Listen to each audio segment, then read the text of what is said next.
আসসালামু আলাইকুম। হ্যালো বন্ধুরা, H medicine and health tips থেকে সবাইকে জানাই স্বাগত। আজকে একটি গুরুত্বপূর্ণ ভিডিও নিয়ে আপনাদের সামনে হাজির হয়েছি। তা হচ্ছে ডায়রিয়া হলে কিছু জরুরি করণীয় কি? তাৎক্ষণিক করণীয়: ১. ওরাল স্যালাইন খাওয়া।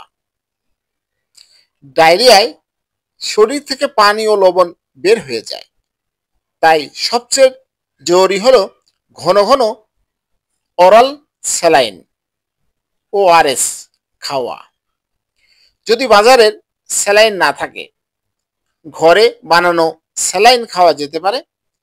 ১ লিটার পানিতে ৬ চা চামচ চিনি এবং আধা চা চামচ লবণ। ২. পর্যাপ্ত পানি পান।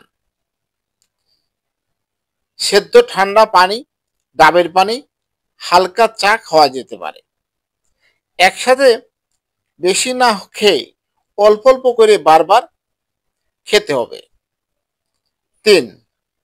সহজ প্রাচ্য খাবার খাওয়া, যেমন খিচুড়ি, ভাত, ডাল, কলা, আলু ভর্তা, স্যুপ ইত্যাদি খাওয়া ভালো। অতিরিক্ত তেল, ঝাল, দুধ বা দুগ্ধজাত খাবার এড়িয়ে চলা ভালো। লক্ষণ অনুযায়ী সতর্কতা: শিশুদের ক্ষেত্রে বেশি খেয়াল রাখতে হবে। যদি শিশু স্যালাইন না খায়, খুব দুর্বল হয়ে পড়ে অথবা বারবার পাতলা পায়খানা হয়, দ্রুত একজন বিশেষজ্ঞ ডাক্তার দেখাতে হবে।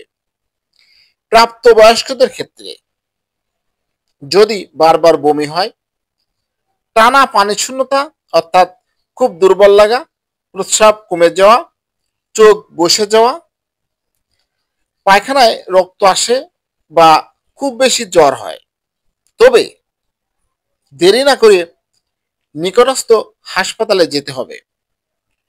ওষুধ: ওষুধের মধ্যে যেমন সাধারণ ডায়রিয়ায় প্রথমে কোনো অ্যান্টিবায়োটিক দরকার হয় না।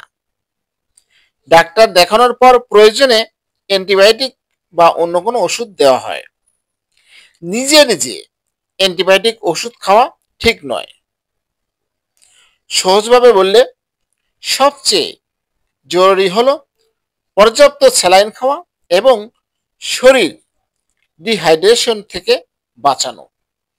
হ্যালো বন্ধুরা, আপনাদের জানানোর চেষ্টা করেছি ডায়রিয়ার ক্ষেত্রে জরুরি করণীয় কি। আপনারা অবশ্যই বুঝতে পেরেছেন। আমার এই ভিডিওটি যদি ভালো লাগে, নতুন নতুন ভিডিও পেতে আমার চ্যানেলটি এখনই সাবস্ক্রাইব করে রাখুন, লাইক, কমেন্ট, শেয়ার করুন। সবাই ভালো থাকবেন, সুস্থ থাকবেন। আজকের মতো বিদায় নিচ্ছি। আল্লাহ হাফেজ।